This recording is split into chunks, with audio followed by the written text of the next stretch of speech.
Thanks, Bruce. Hey, how's everybody doing? It's so good to see each and every one of you. Let me welcome those that may be joining us online, which you can do so every week at our YouTube channel, youtube.com/Shadow Rock Church, all one word. You can watch us on Facebook, and you can get all of those from our website, which is shadowrockchurch.com. Hey, it's so good to have you here. Today, we were well served on the guitar by Taylor McKee. Now, Taylor was here over the holidays, but he is about to be deployed in the Navy to Italy in just 3 days. But he was playing the guitar, so we want to thank him for being here. Where's Taylor? He's back. Hi, Taylor. Through the mirrored glass. So he might be there. It's also Caden's birthday. Caden, where are you at? He's at Del Taco. He can. He's 17 years old today. He knew I was going to sing happy birthday to him, but he left. He just didn't want to be embarrassed today. Oh, there he is. Caden, how are you?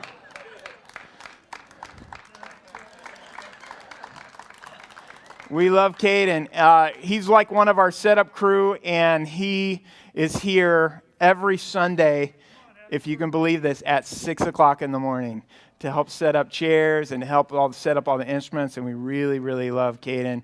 Happy birthday to you. Happy birthday to you. Happy birthday, dear Caden, also known as Camden. Happy birthday to you.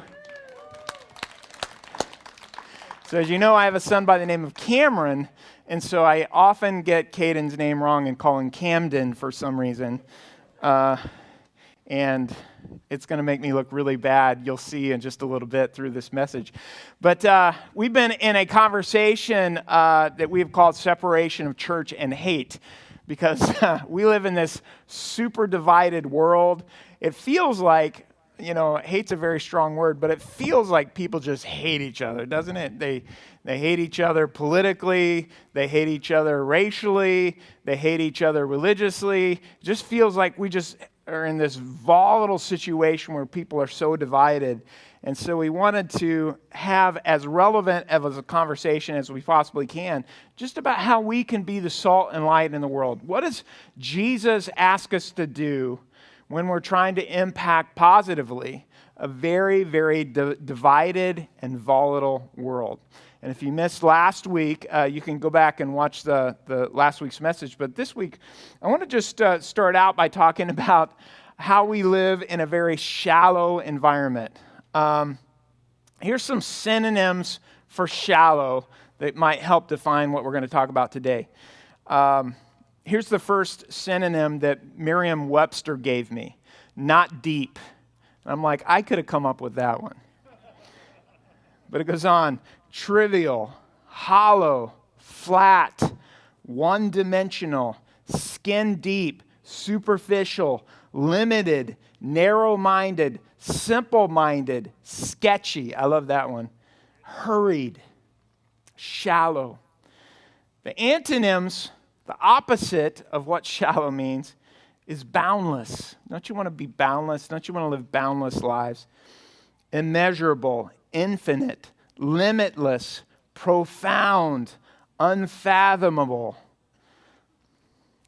Unfortunately, we live in a world that seems to elevate shallowness, superficiality, being hurried and rushing past the most important people of our life.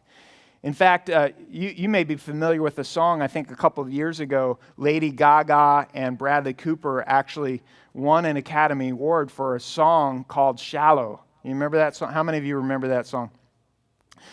In the shallow, shallow, in the shallow, la la la la low. In the shallow, shallow, we're far from the shallows now. No, we're not. The problem is we are not far from the shallows now. We live in a very, very superficial, shallow culture. And I wrote down some things that kind of describe our shallow world, and you can see if you agree with it or not. I think in our shallow world, it's all about me. You ever had sat across the table from somebody and they said, enough about me, what do you think about me? Let's talk about my problems. Don't you love it when you're talking to somebody and you're talking about something that you're going through, and for some reason, all of a sudden somebody says, that's interesting because that's exactly like me. And they start talking about their issues and their problems, and it all kind of circles back to them. We live in a world where it's all about me. It's so self-centered, self-absorbed. We're constantly focusing the attention back upon ourselves. Yeah, it's all about me. It's all about the illusion of perfection. If you go on anybody's social media page, many times they'll have the most perfect pictures in the world that is on their Facebook account and perfect videos. In fact, I have spent many hours of time trying to get the perfect photo that is actually postable, that would go on our perfect social media page, because everybody wants to look perfect. And if you look on people's social media page, you're just thinking, wow, look how perfect they are. They have the most amazing kids and the most amazing family and the perfect career, and look at the vacations they took. It's amazing. It's fantastic because we love perfect. And when we take selfies, they got to be perfect. And here's an interesting thing about everybody's standard of perfection. When they find out somebody who's not perfect, who's perhaps made some mistakes in their life, especially when it's public mistakes, well, then those are fair game to just share. And we digest those, and we talk about this problem and the impact that this had upon this person and the motivation of why they did what they did. And we love talking about somebody else's problems because it gets the attention off of our problems, so that we could be more perfect. And I got to tell you, religious environments, if I could just point a finger back at ourselves a little bit, religious environments sometimes can be the most superficial environments ever. And I'll tell you why. Because probably when you got up today, you're like, well, we're going to church. And maybe you dressed up a little bit better than you normally dress up. Maybe you combed your hair, you actually put on deodorant, and you come and you talk a little bit better than you normally talk, and you treat other people a little bit better than you normally treat other people, and you behave a little bit better than you normally behave, because religious environments can become this place that feel very, very artificial because everybody's pretending to be a little bit better than they actually are. And it's easy to just elevate perfection and to be scared to death to talk about a problem that you're having, a temptation that you're having, an addiction that you have. In fact, I'd heard about a woman who came to a pastor, and it's actually in a book called What's So Amazing About Grace. And in the story, she begins to talk about some problems that she has, some horrible mistakes that she made. And the pastor, just being the good-natured pastor that he was, he said, have you ever considered going to church? And here's what she said. Go to church. I feel bad enough already. Why would I want to go there? I think it was Rick Warren who famously said, church can't be just a hotel for the healthy. It has to continue to be a hospital for the sick, where broken people can find wholeness and healing. Because let me tell you the harsh reality. All of us are a little broken. All of us need restoration. All of us need Jesus. All of us struggle. All of us have problems. If you walk into a church and everybody there is perfect, you should just turn around and walk out, because you're going to break their perfect vibe in that church. Because no one is perfect. And sometimes when we kind of espouse these artificial, even religious environments, it's an illusion of perfection. Craig Rochelle is the pastor of Life Church, this super tiny church that's all over the place. He says, We may impress people with our strengths, but we connect with people through our weaknesses. We could talk about, I could stand up here and talk about accolades and things that I've done and little certificates of merits or diplomas that I've received. But when I sit here and I talk to you about depression that I've struggled with for a lot of my adult life, when I talk about I've had moments where I didn't have the emotional energy it felt like to get out of bed in the morning. And I'm at my best when I'm inspired, but I am at my absolute worst when I'm uninspired. When I talk to you about my struggles, it gives you a place to draw close to me, doesn't it? It illustrates that maybe I'm a safe person where you could talk about your struggles and your problems and things that you're facing. And I've talked about depression in church environments, and invariably, whenever I do, people come up to me after and they whisper in my ear, Pastor Craig, I also struggle with depression. Don't tell anybody. And then they wear a smile and they turn around. Our church environment has to be a place where we're just not trying to live the illusion of perfection, but it's a safe place to talk about things we struggle with. It's all about me. It's all about the illusion of perfection in a superficial world. It's all about my advancement. This is a few years ago, but I think it's still going around today. Don't you love it when people come to you and they say, you're part of my network? And I'm always like, well, I thought I was your friend. I didn't know I was part of your network.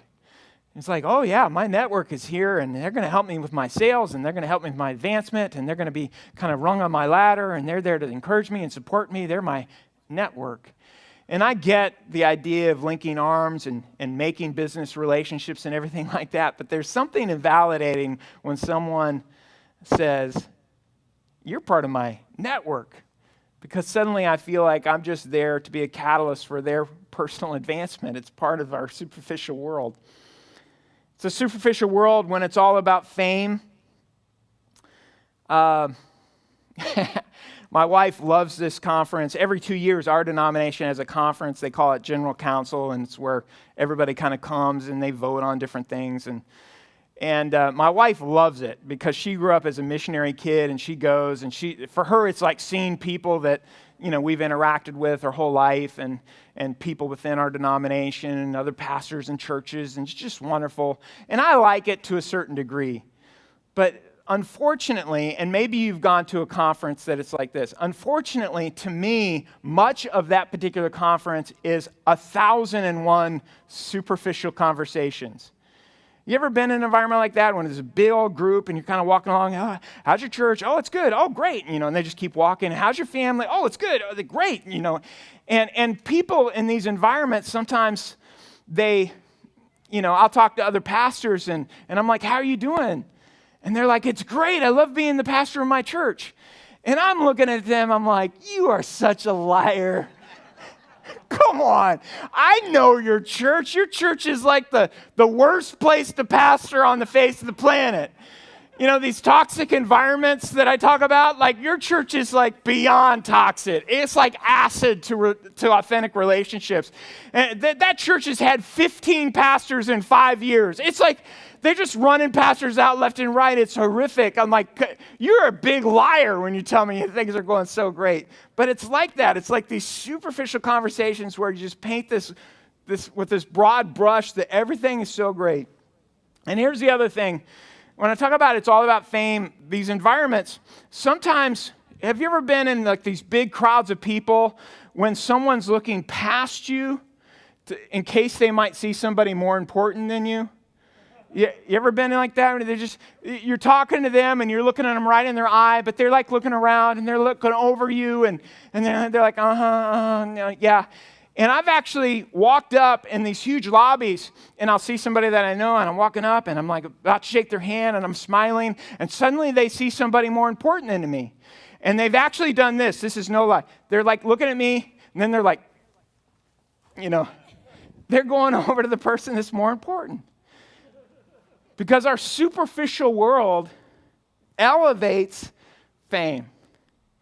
In fact, teenagers today say that fame is one of the things that they want to have in their life the most. It's superficial.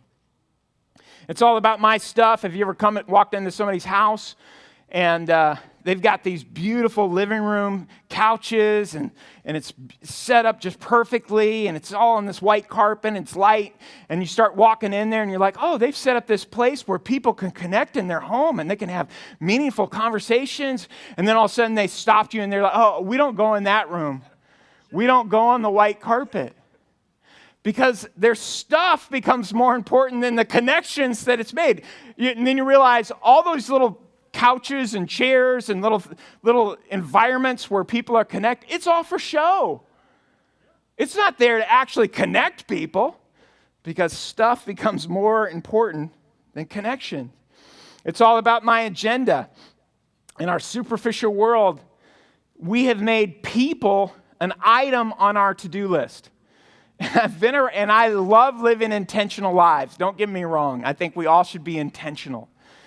But people have to be more important than just simply an item on your to-do list.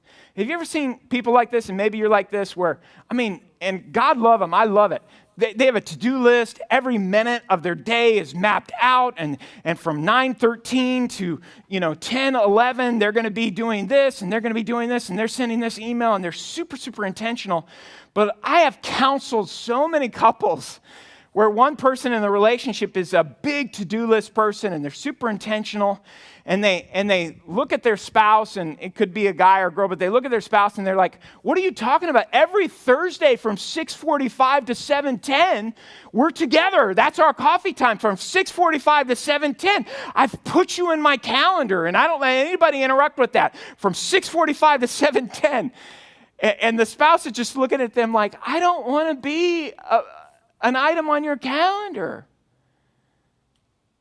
Aren't I more important than that 25 minutes? And there's just something about it that devalues somebody. And the last thing in our superficial world, and this is something that I think we're really facing now, it's all about being right. And in the name of being right, we're willing to destroy people. In the name of being right, we're willing to obliterate other people. In the name of being right, we're going to elevate our being right above that relationship. And you've been in conversations, and I've been in conversations like this, where you think you're right and somebody else thinks they're right, and they're just debating with you and debating. And finally, you just lift up your hands and you're like, okay, you win the debate. I'm exhausted. You're right. But now I hate your guts.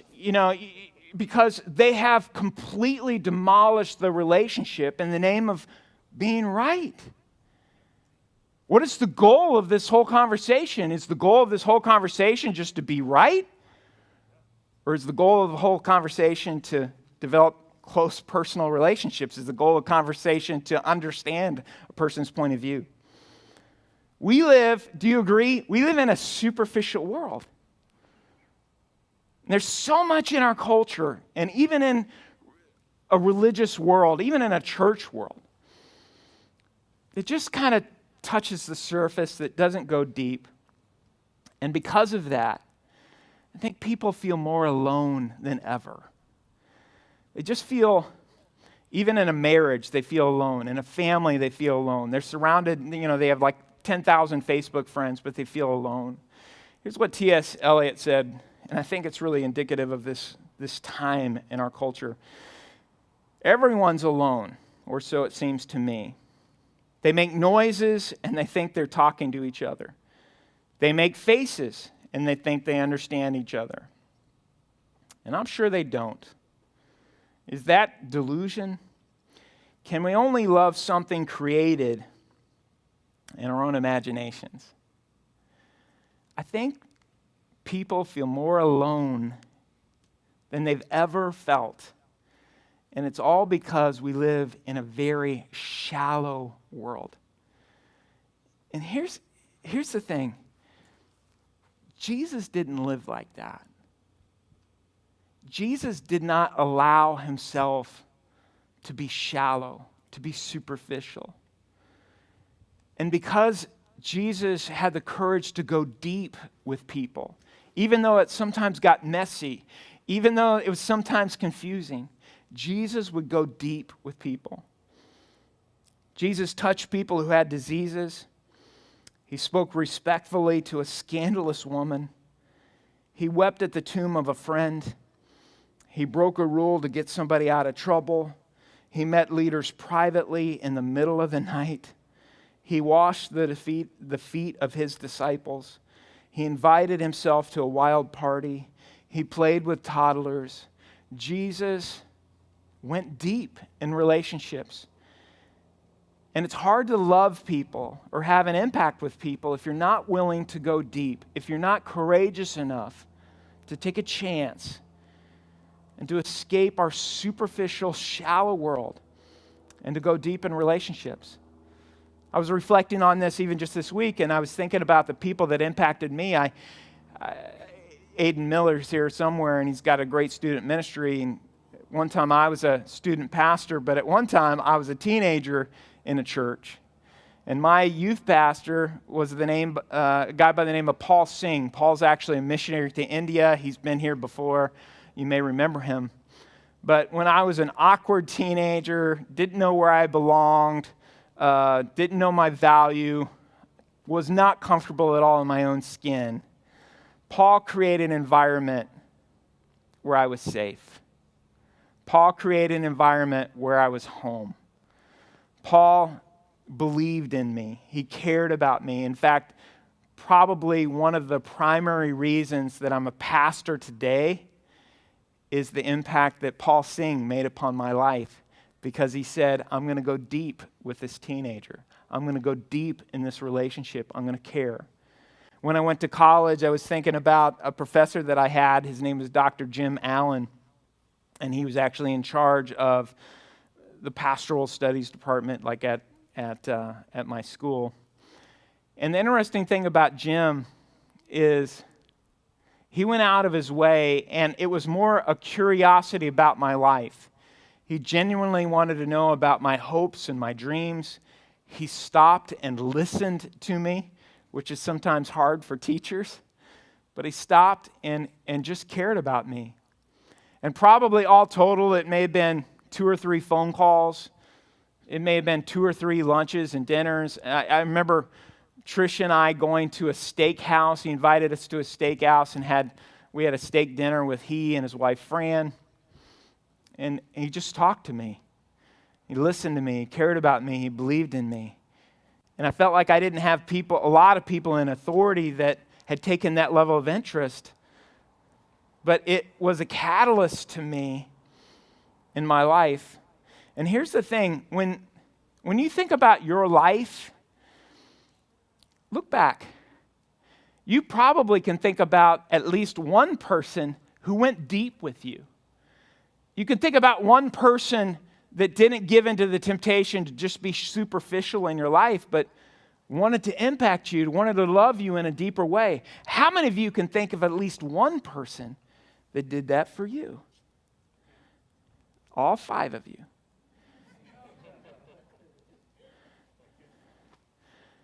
There's somebody that went deep. Somebody that was personal with you. Jesus was that way. Case in point is the story of Zacchaeus. Zacchaeus was a tax collector in Jericho. The story is recorded actually in Luke chapter 19. And I want to just walk through the story so we could see how Jesus went deep with people, how he didn't allow himself to just live a superficial existence.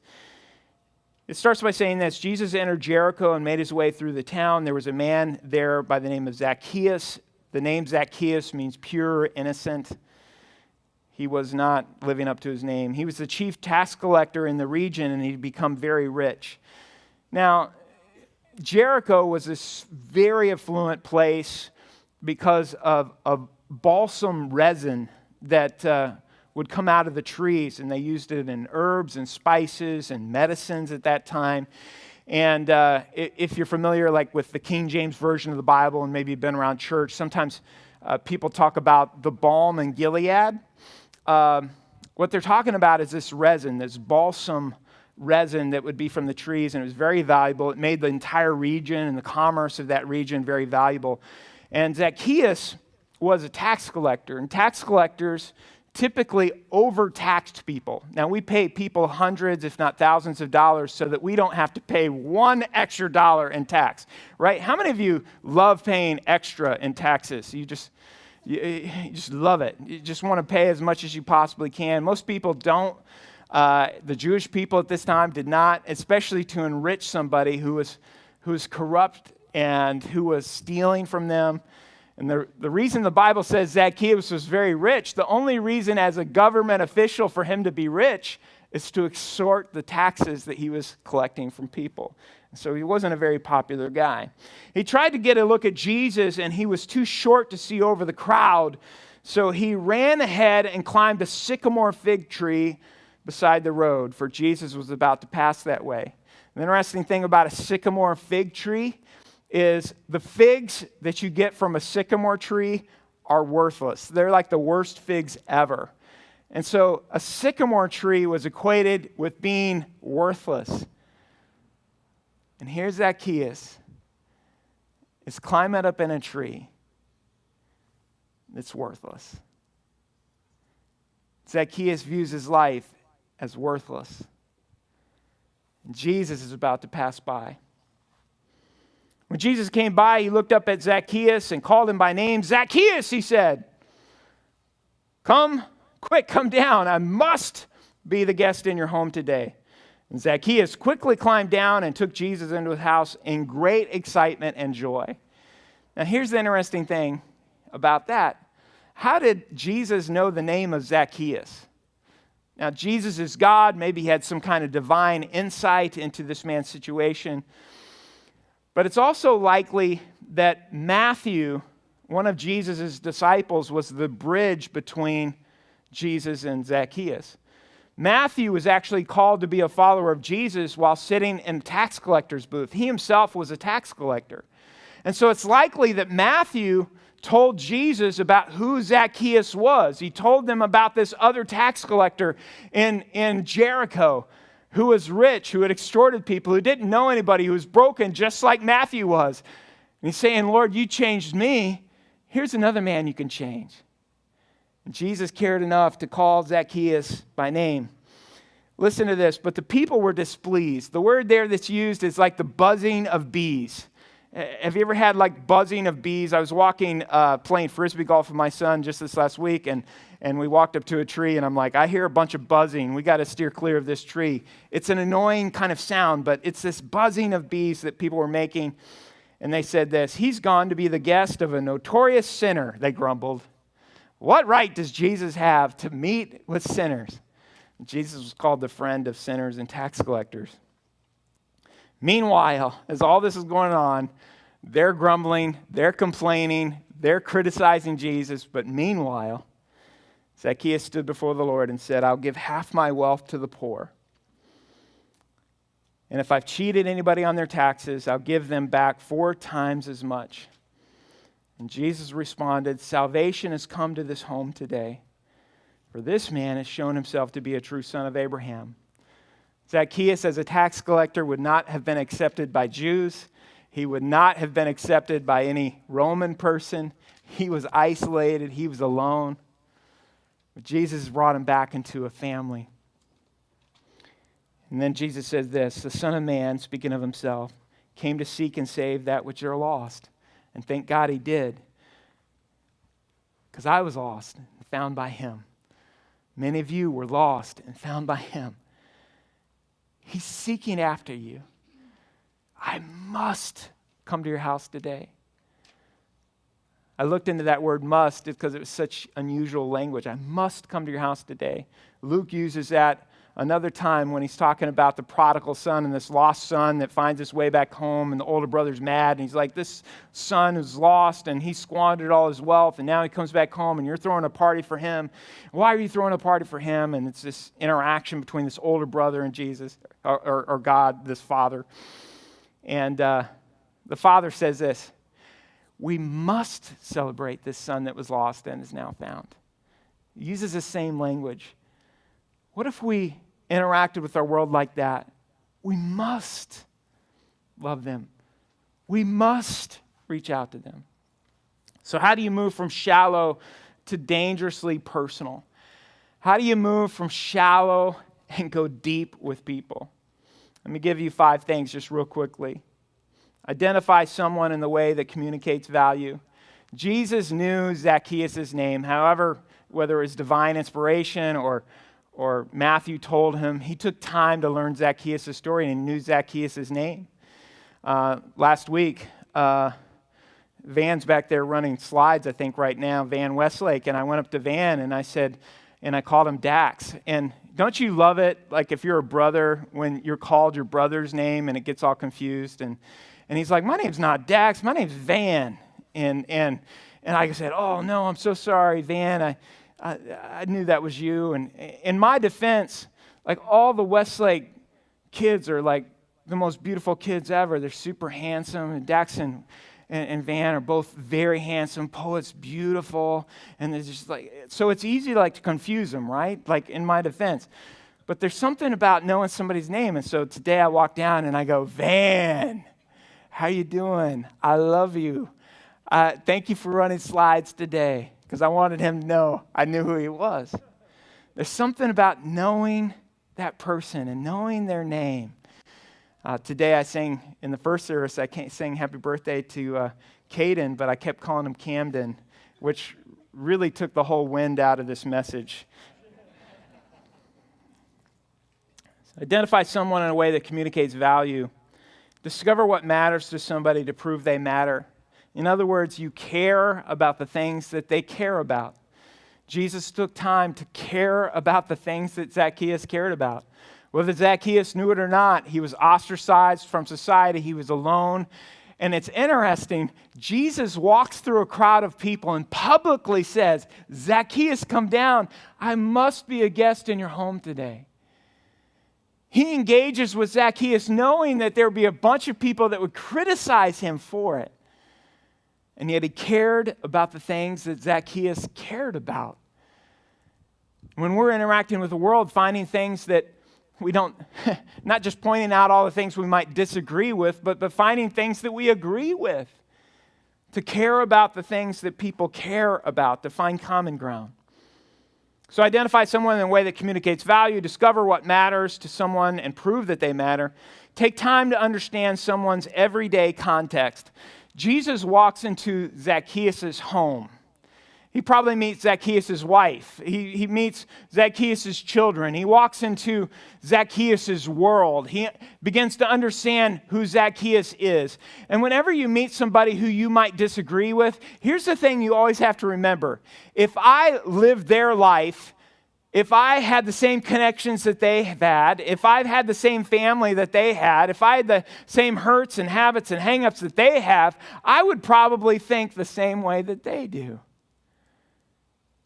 All of a sudden, we start moving with compassion when we begin to understand another person's context.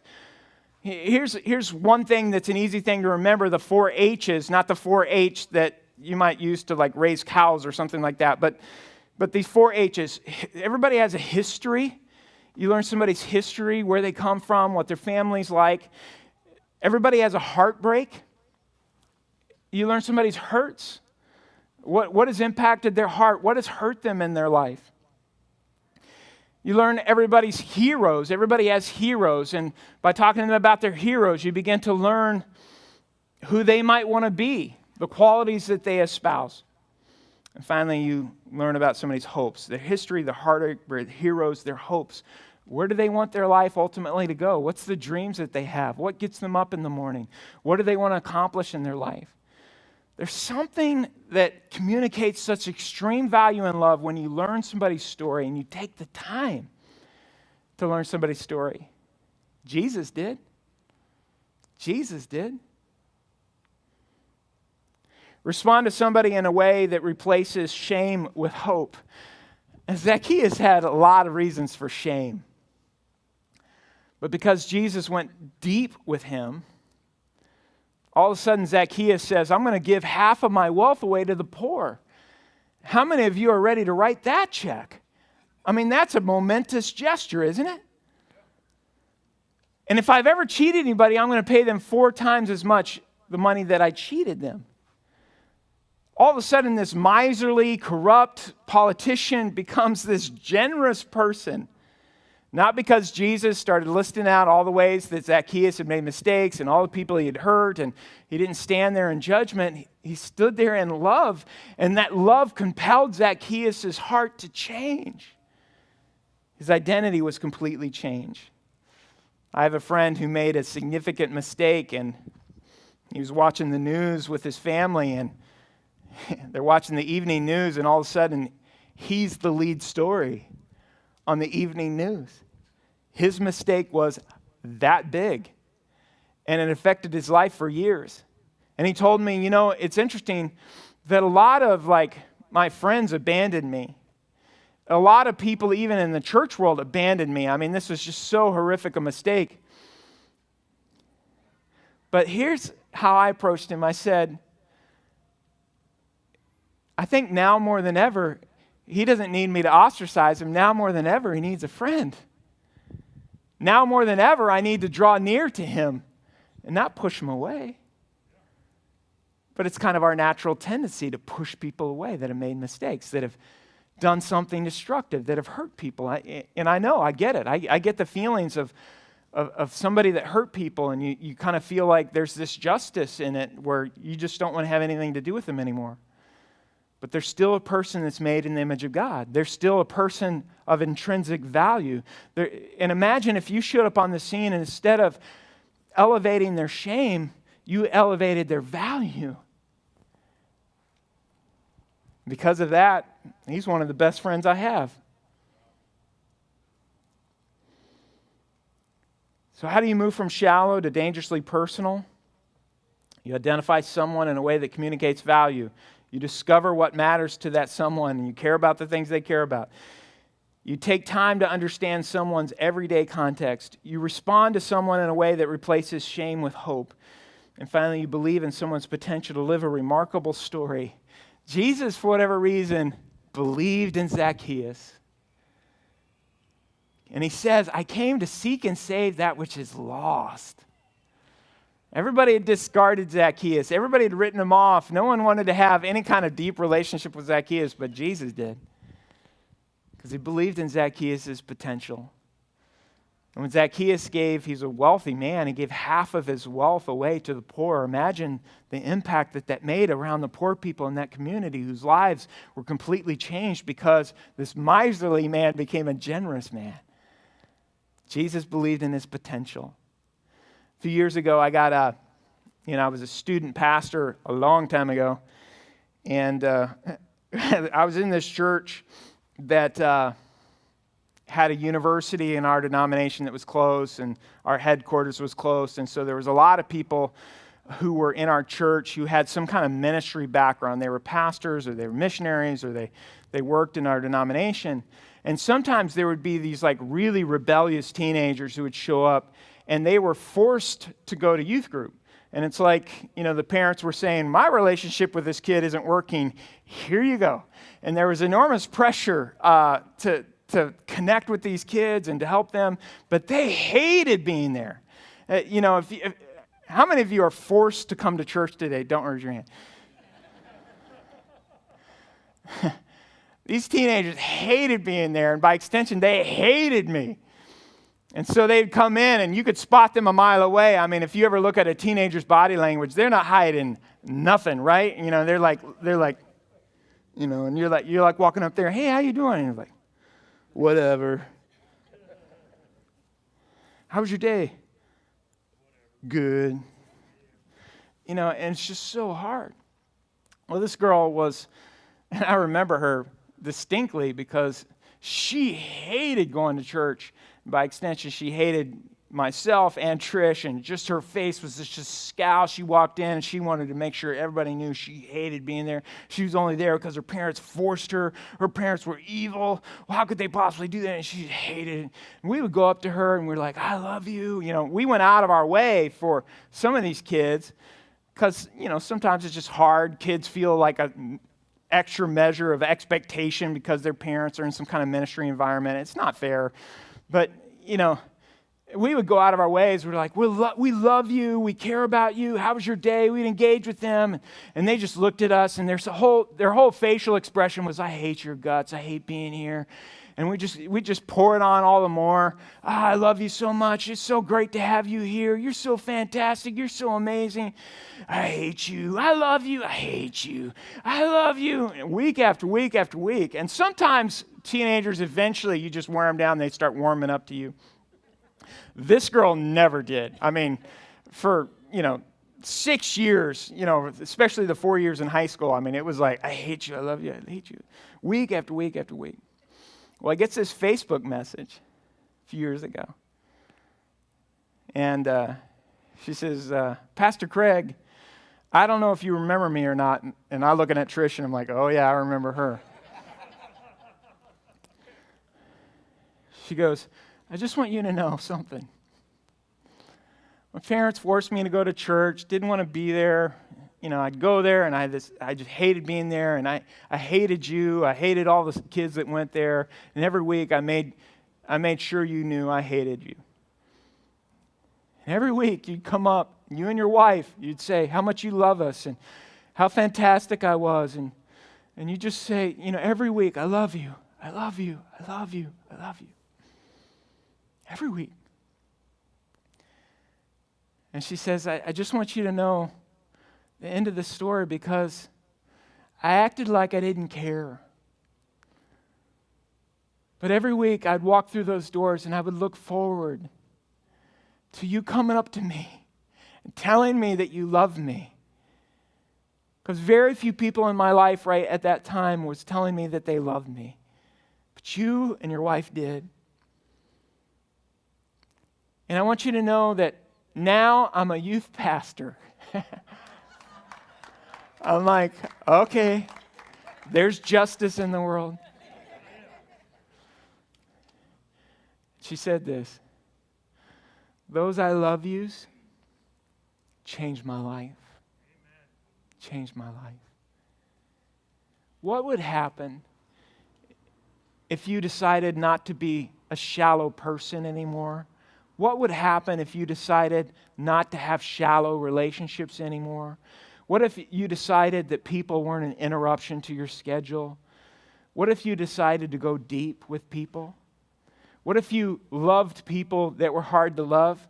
What if you were like Jesus in his relationship with Zacchaeus, and you took an interest and you took time to learn somebody's story, and you cared about them, and you find ways to connect with them, and you released their potential upon their life?